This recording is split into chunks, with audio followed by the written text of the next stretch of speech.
சேலம் மாவட்டம் வாழப்பாடி அடுத்த ஏத்தாப்பூரில் உள்ள முத்துமலை முருகன் கோவிலில் குவிந்த பக்தர்கள் நீண்ட வரிசையில் காத்திருந்து சுவாமி தரிசனம் செய்து வருகின்றனர். இது குறித்தான கூடுதல் விவரங்களோடு இணைகிறார் நமது செய்தியாளர் அசோக்குமார்.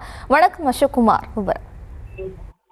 வணக்கம். சேலம் மாவட்டம் வாழப்பாடி அடுத்த ஏத்தாப்பூரில் அமைந்துள்ள உலகிலே மிகவும் உயரமான முத்துமலை முருகன் கோவிலில் இன்று மாலை சூரசம்பரங்கள சிறப்பாக நடைபெற இருக்கின்றது. அதனைத் தொடர்ந்து இன்று காலை கணபதி ஹோமம், சங்கர ஹோமம், சத்ரு ஹோமம் நடைபெற்று பல வாசனை பிரிவுகளால் அபிஷேகம் நடைபெற்று மூலவருக்கு சிறப்பு அலங்காரத்தில் ஆராதனை நடைபெற்றன. அதனைத் தொடர்ந்து சிறப்பு ஏகாதசி மத்தியார்த்தி நடைபெற்றது. இதில் பொதுமக்கள் பக்தர்கள் சக்தி விரதத்தை முதல் நாளில் இருந்து கடைபிடித்து வந்தனர். இன்று சுமங்கல் பெண்கள் லட்சார்த்தனை பூஜையில் 500க்கும் மேற்பட்டோர் கலந்து கொண்டு தங்கள் விரதத்தை முடித்து கோவிலை வளம் வந்து சுவாமி தரிசனம் பயபத்துடன் சுவாமியை தரிசனம் செய்தனர்.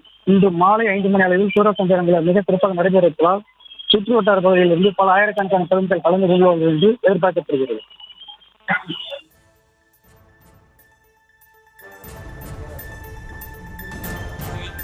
விவரங்களுக்கு நன்றி அசோக்குமார்.